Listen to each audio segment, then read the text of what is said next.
Hola, ¿qué tal? Buenas noches. Otra vez lunes, 21 horas en Buenos Aires. Hoy vamos a hablar un poco de los libros de dibujo que me han ayudado a aprender esto del dibujo de la anatomía humana, sobre todo, ¿sí? Y más allá de las prácticas en los talleres con modelo vivo. Y para darte algunas referencias y qué es lo que pude sacar de alguno de ellos. Obviamente que habrá algunos que por ahí vos no los podrás conseguir fácilmente en las librerías, hay cosas que ya tienen sus años, pero hay otros que son unos clásicos y que realmente estoy seguro que los vas a conocer y los vamos a compartir. A ver, aquí tengo un libro de estos formatos que le llamamos libros de escritorio, esos grandes para ser puestos en un lugar, en una mesa y que no se muevan de ahí y que sean hojeados y leídos desde ese lugar, incluso compartidos. Eso se llama los table coffee. Tengo un video en el canal que te habla de esto, de los formatos de los libros, de los tamaños. Eh, Anatomía humana. Este libro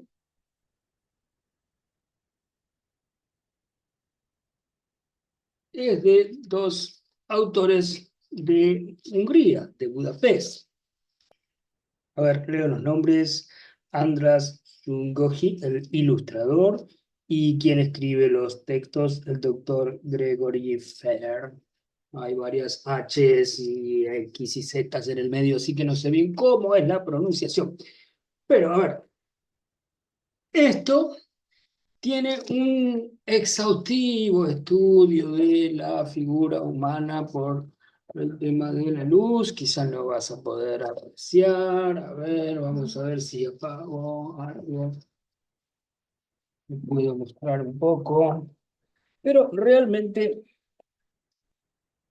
te habla de las formas de cada hueso, de cada músculo, su inserción en las determinadas articulaciones, las fascias, los ligamentos, tendones, todo detalle por detalle, con un objetivo, obviamente, de la ilustración, un objetivo artístico, pero con una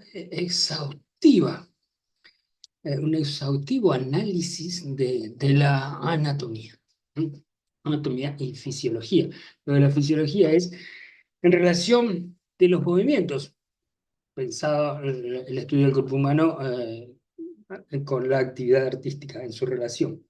¿Por qué? Porque la función de huesos y músculos nos ayuda en la acción, cuando tenemos que describir el movimiento. Por eso el tema de lo fisiológico es muy importante. Ahora, también hay autores que han sido los clásicos, verdaderos maestros, yo por decirte, y siguiendo con los libros de escritorio, el gran Leonardo, para los renacentistas. Um, Leonardo da Vinci, esbozos y dibujos. Esto es un libro de bocetos de Leonardo. Y todas las cosas que hacía con lápiz ¿sí? O carbón. ¿Sí?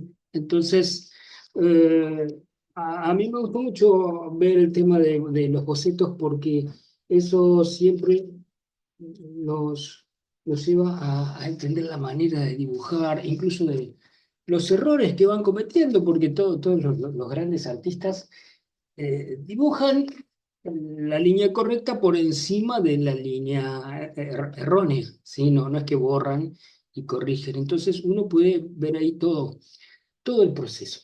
Eh, Hay muchos libros sobre Miguel Ángel, por ejemplo, como este. ¿Mm? Eh, Donde también, ¿ves? Yo siempre elijo el tema de los bocetos, porque eso es lo que me interesa. Y una cosa es el análisis pormenorizado de la teoría, lo que te cuentan aquí los autores, pero otra cosa está, y es tan importante como eso, el dibujarlos, copiarlos. Y ahí realmente vas entendiendo el sentido que ha tenido eh, esta manera, estas técnicas de trabajo por parte de cada uno de esos autores. ¿Mm? Por eso es muy, muy importante el tema de dibujar. ¿Mm? Ingres. Ingres. Dibujos. A ver. Ingres. Dibujos. También este prolífico y obsesivo dibujante. Genial. Donde no solo tenemos aquí lápices y carbonilla, también tenemos otras técnicas de un dibujante que era exhaustivo, era un estudioso de la estructura, la forma, los detalles y también de la expresividad. Más allá de que, bueno, en sus últimas décadas de trabajo le tocó un tiempo donde él estuvo, digamos, más del lado de lo que se estaba estancando, ¿sí? Que sería el neoclasicismo, cuando mientras tanto el romanticismo empezaba a tomar auge y ya sentar las bases de la nueva mirada de los artistas desde el punto de vista de la historia del arte y que iban a seguir de ahí en adelante hacia lo que fueron las vanguardias, el preimpresionismo, el impresionismo, el post, y etcétera, etcétera. Pero si alguien quiere tomar a uno de estos grandes autores, ¿sí? Para aprender dibujo, Ingres es un referente que para mí fue muy, muy importante. Ahora, viniendo ya a estos tiempos, siglo XX o siglo XIX, digamos, porque los dos del siglo XX que te voy a nombrar fueron alumnos de otro señor. Uno de estos actuales, al que sí conocerás, es André Lumis, un clásico, ¿no? André Lumis es con quien estudiaron la mayoría de los historietistas, y cuando algún historietista le decís, a ver, ¿con quién puedo estudiar? ¿Qué me recomendás? Te dicen André Lumis. Por cómo dibujaba la anatomía, los personajes, ¿no? De todas maneras, habiendo visto y teniendo casi todos los libros de Loomis, a mí el que más me ha interesado fue este, pero sin ninguna duda, el que trata el tema de la perspectiva. Y a partir de la perspectiva bien analizada, él se mete con el escorzo, es decir, con la tridimensión en la figura humana. Eso es lo valioso que yo le encuentro a este libro de Loomis, el dibujo tridimensional, eh, porque parte no del dibujo anatómico, sino parte de otros conceptos mucho más amplios aplicados a todas las cosas, y a partir de ahí, con esa estructura sólida, llega al dibujo de la figura. Como proceso es quizás más lento porque es también minucioso el estudio, pero es muy eficaz, es seguro, a la vez que Loomis era el alumno de este otro señor que yo te digo que es George Dickman, estaba Roman Rockwell, un genial ilustrador, otro libro de escritorio, Rockwell, que ilustró durante muchas décadas, la revista Life, el suplemento de un diario también de Estados Unidos. eh, Tiene una capacidad de trabajo impresionante, una cantidad de ilustraciones, para la revista semanal que hacía era el Post y para el Washington Post, el periódico. Este libro se llama América, pero él tiene otros.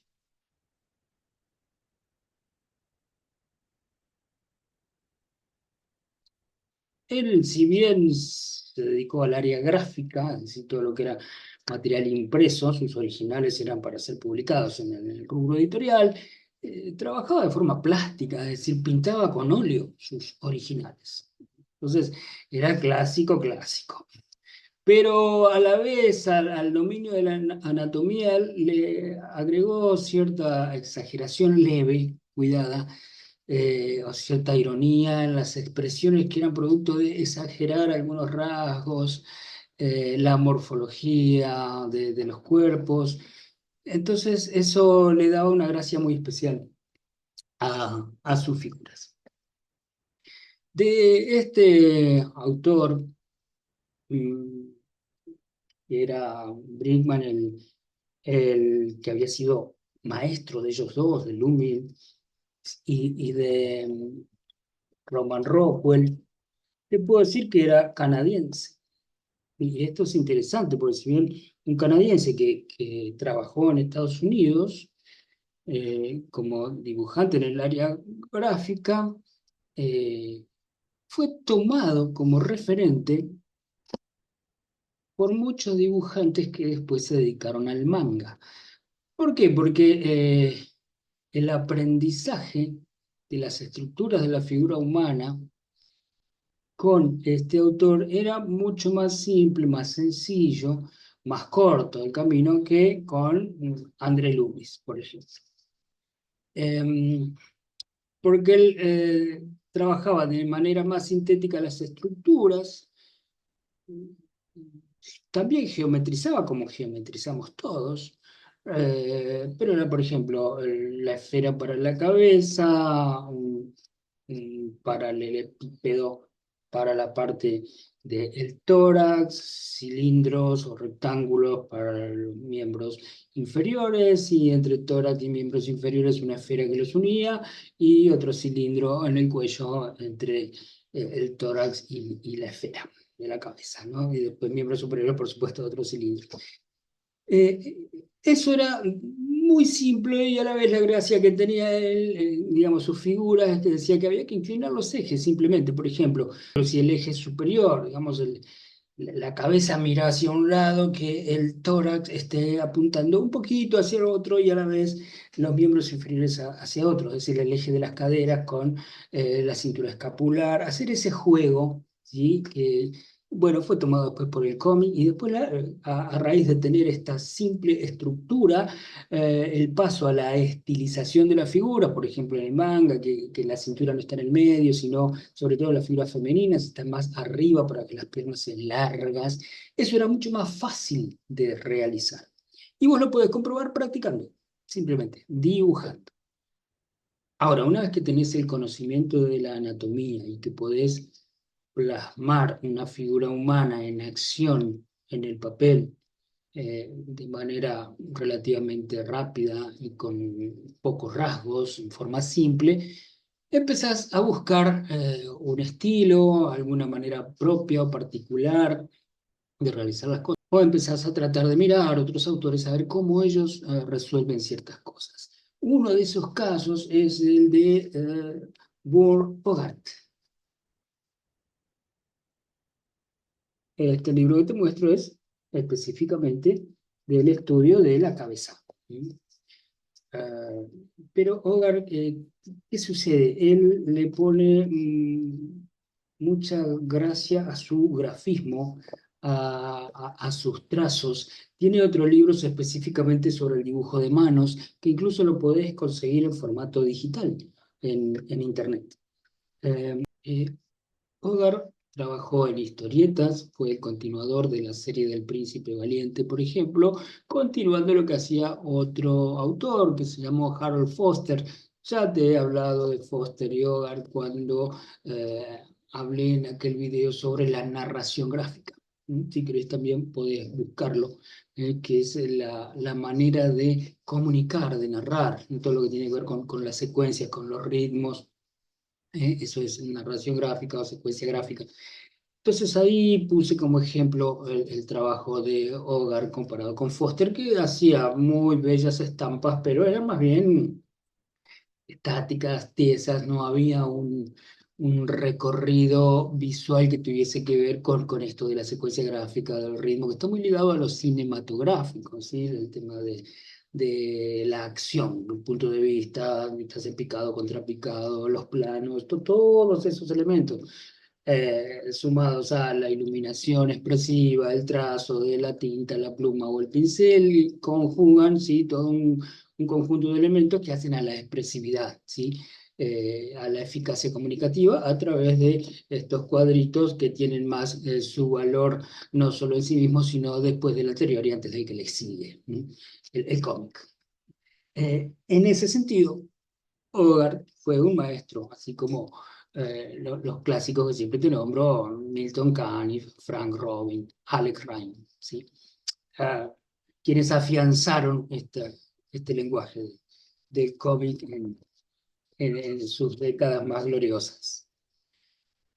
Ahora, después incluso al Príncipe Valiente lo tomó el equipo de Mad, que hacía la revista Mad en Estados Unidos, donde le dio, pero más fuerza todavía desde el punto de vista expresivo. Sintetizando, siempre va a haber estructura, pero no solo en la figura humana, ¿sí? Todo objeto que realices desde lo que es el dibujo, siempre hay estructura, aunque después no la hagas obvia o muy visible, aunque la disimules o aunque no le des prioridad en tu propuesta estética, ¿sí? Y privilegies más el color, o la saturación de los colores, los valores, las texturas, trabajar con los espacios, etcétera, etcétera. Siempre hay estructura. Por lo tanto, debe haber un conocimiento de la representación de la espacialidad, de los espacios. Por eso yo insisto mucho con los alumnos, es de trabajar con modelo vivo, trabajar con modelos del natural, incluso también te hablo de naturaleza muerta, no solo figura humana. No trabajar desde la foto, que son dos dimensiones, que uno ya tiene que hacer ese trabajo mental de imaginar la tercera dimensión. Está imaginando y tal vez, como buen aprendiz, erróneamente cómo juega la luz y la sombra, ¿sí? Cómo se van difuminando determinadas texturas. Ese tipo de cosas se ve en la realidad. Incluso uno tiene la posibilidad, si es una naturaleza muerta, tocar los objetos, una fruta, una verdura, sentir lo áspero o lo liso de determinadas texturas. En un modelo vivo puede recorrerlo y puede ver cómo funcionan los claroscuros, la luz, la sombra, incluso la luz de color, cómo influye sobre una indumentaria, esa indumentaria cómo expresa su cadencia cuando apoya sobre determinada parte de un cuerpo y sobre otra no. Ese tipo de detalles que dependen de la observación, dependen de nuestra mirada, van a ir conjugándose con todos estos saberes previos que nos han legado estos otros autores y artistas. Es decir, aquello de esos autores son la puesta en acto de las leyes de visualidad, ¿sí? La visión, la visualidad, la Gestalt y demás, la teoría. Lo otro que yo te digo es la mirada. A ver, ¿qué sucede? Te dicen, bueno, esa mirada que es de tipo autodidacta no alcanza, ¿no? O sea, hay que aprender y estoy de acuerdo. Ahora, hay muchos que privilegian exclusivamente eso de la visualidad, estas teorías que uno hereda, sin darle importancia al valor de la mirada propia que cada uno trae. Y que en definitiva, una vez aprendidos todos esos conocimientos, van a pesar. Esos valores que tienen que ver con tu mirada personal. Lo que van a ser después tu estilo, tu forma de expresar la realidad, lo que ves, lo que vivís, el territorio a donde estás, el estar ahí. Eso se logra con la expresión. Y ahí sí te digo que lo que no alcanza son las teorías de visualidad, es toda la historia académica. ¿Mm? Porque vamos a hacer obras muy bonitas, pero va a ser más de lo mismo. Y yo como espectador, como lector de imágenes, ¿sí? Eh, quiero saber cuál es tu narrativa, quiero saber qué tenés vos para decirme de nuevo a través de tus imágenes o de la intertextualidad, mezcla de tipografía con ilustraciones, es decir, más haciendo a lo que sería un diseño. ¿Sí? Pero de eso se trata, no solamente toda la lectura académica, que es lo que te dicen, o cuando terminás la academia de arte y te comiste 4 años estudiando todo, eh, o de ilustración. Bueno, ahora trata de olvidarte de todo lo que aprendiste, es decir, no te sometas a aquellos saberes. ¿Por qué? Porque están descontextualizados, son conocimientos que a vos te sirven para, desde ahí, o con esas herramientas, filtrar tu realidad, tu contexto, tu presente, el hoy, el aquí y ahora. Y de eso, como autor, sos responsable. O sea, tenés un montón de elementos si estudiaste la teoría, si estudiaste la academia, si estudiaste los clásicos, como el que yo te estoy nombrando, sos responsable o tenés la posibilidad, ¿sí? de poder ejercer ese compromiso de decir algo más, de plasmar tu realidad, ¿sí? De decir algo sobre tu presente. Y si lo decís a través de las imágenes, vas a trabajar no solo lo obvio, lo denotativo, sino también lo que está por debajo de esa punta del iceberg, ¿sí? Lo que no todos pueden ver o lo que tu presente no va a poder saber descifrar en ese momento y lo van a ver generaciones futuras, quizás. ¿Por qué? Porque estás manejando cuestiones que están a otro nivel, mucho más internos, quizás de lo inefable, quizás de lo metafísico. No quiero ponerle palabras eh, concretas, contundentes, justamente porque son algo que están navegando ahí en los intersticios de lo que es y lo que puede ser, de lo cierto y lo relativo. Entonces, en ese caso, no quisiera manejarme con certezas, sino que quisiera sorprenderme con lo que otro ha podido hacer de nuevo y con lo que a mí se me puede ocurrir hacer mientras a la vez voy siendo espectador de esta realidad, un espectador tristemente privilegiado porque tengo que padecerla también, ¿no? Entonces, desde ese lugar visceral, ¿sí? Está bueno asumir ese compromiso de decir cosas y no solo repetir más otra vez las sinfonías de viejas partituras que ya vienen de siglos y de siglos.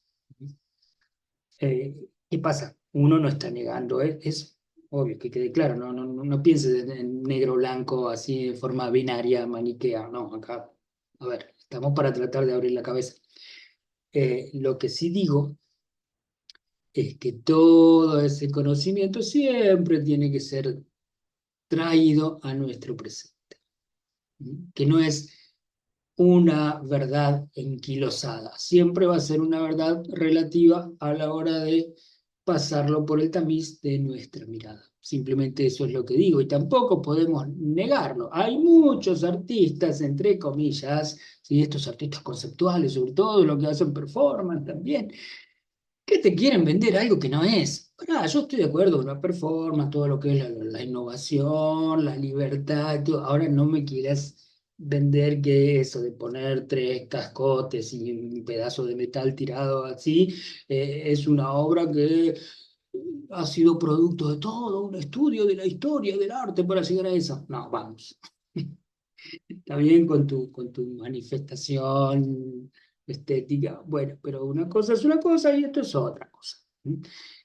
Lo que yo propongo es no negar esa historia, aprenderla y aprenderla, pero minuciosamente, rigurosamente, darle importancia a eso, porque eso se te va a incorporar y cuando quieras olvidarte, que es lo que te dicen cuando egresás, ¿no? Que te digo, generalmente, ¿por qué? Porque no te vas a poder olvidarlo, ya lo tenés incorporado de tantos años de practicar, de intentar, de equivocarte, de corregir, de superarte, de llegar y volver a intentar, como te decía también en otro video. ¿M?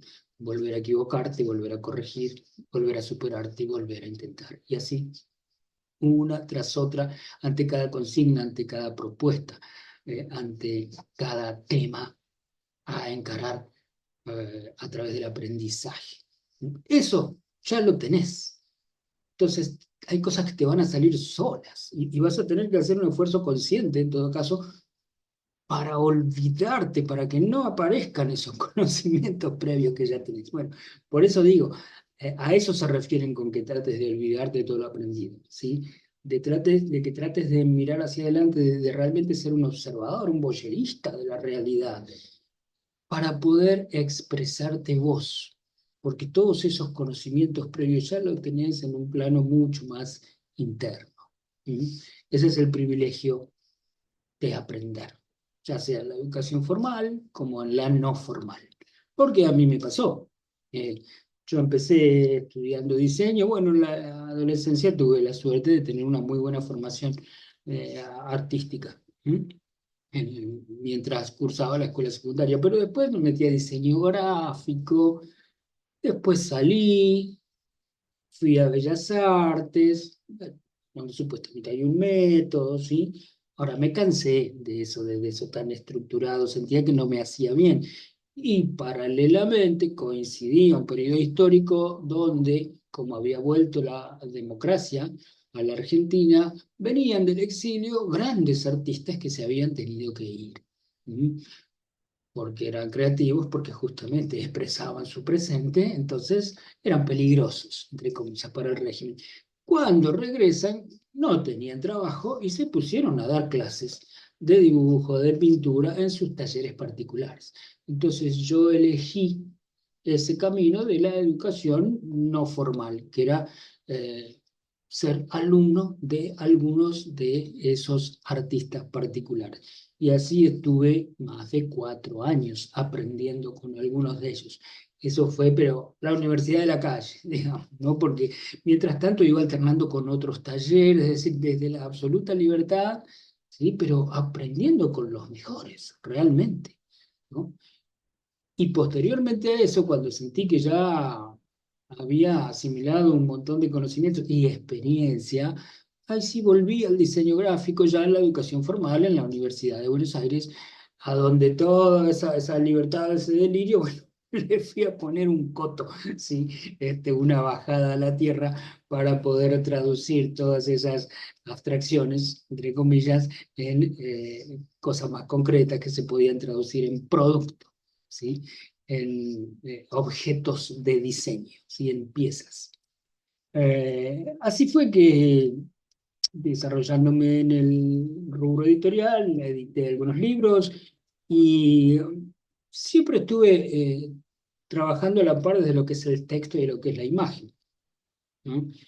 En, en los 90 escribía notas para Ediciones de la Urraca, una revista para diseñadores que se llamó RAF.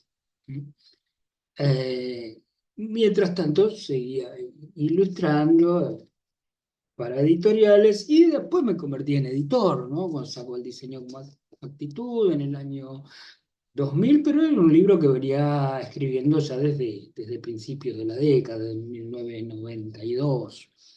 Eh, y bueno, dibujos y palabras, algunas ediciones para la colección del CIDIC, del Centro de Estudios y Comunicaciones, para una revista de México y así, algunas cosas. Hasta que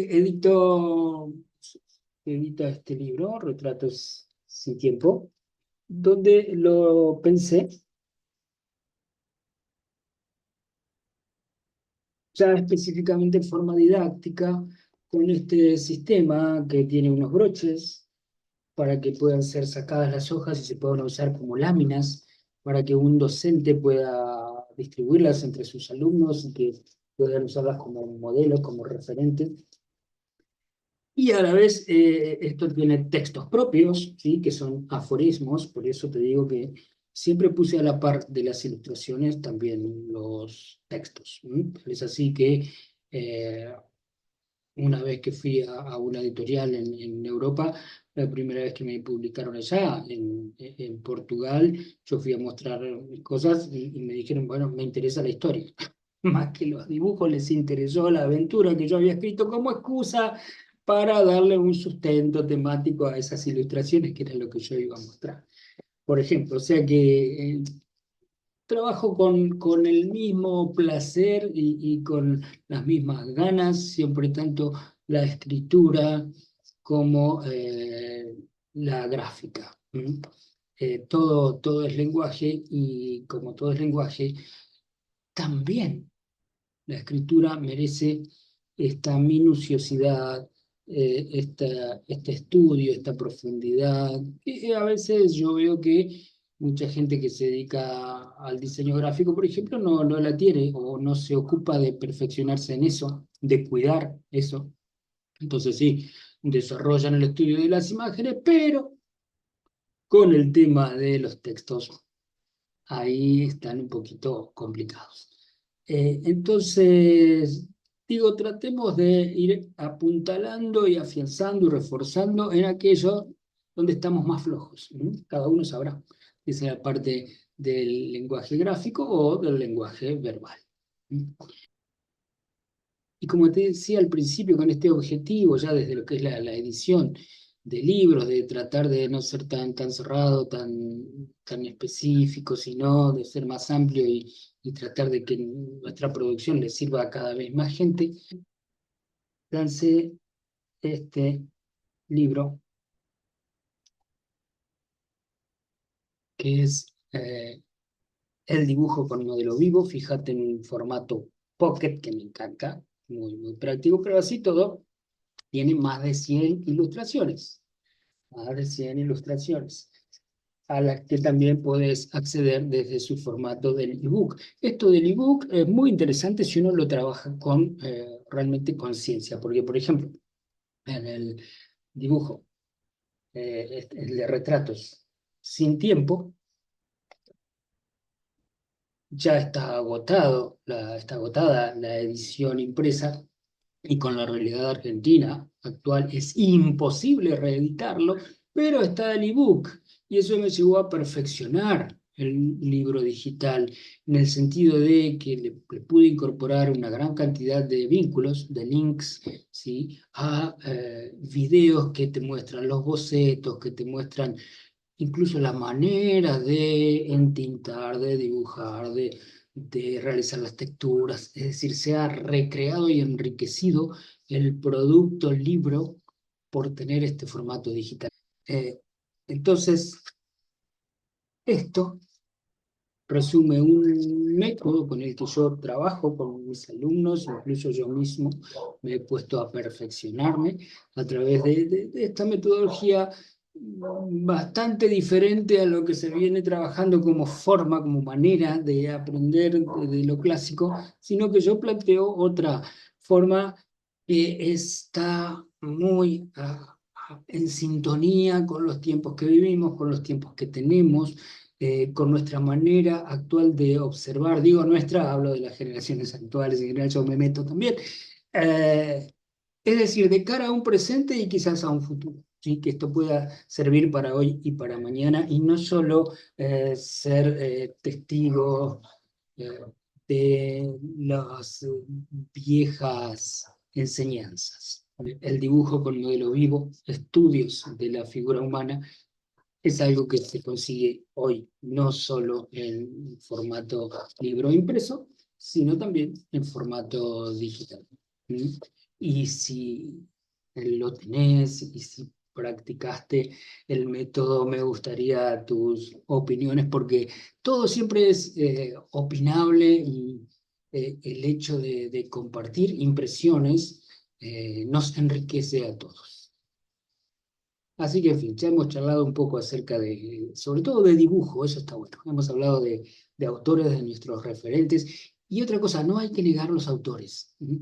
Hay que reconocerlos, hay que decir, sí, yo aprendí con esto, yo los copié cuando aprendía, ¿m? Me puse ahí a ver cómo resolvían las cosas. Eso no tiene nada de malo, siempre y cuando vos después trates de hacer lo propio, de tratar de crear con todo ese bagaje de conocimientos. ¿Mm? Eso es lo que yo te decía que tiene que ver con nuestro compromiso. Uno lo toma o lo deja. ¿Mm? También podés simplemente resumir tu actividad en, bueno, hacer cosas lindas iguales a las que todos vienen haciendo. Es válido y respetable también, porque el hecho de que alguien se ponga ahí a dibujar y dedique su tiempo en un hecho estético, para mí vale. Pero si encima de eso puede decir algo más y expresarse, ah, mejor todavía. Bueno, nos vemos en el próximo video.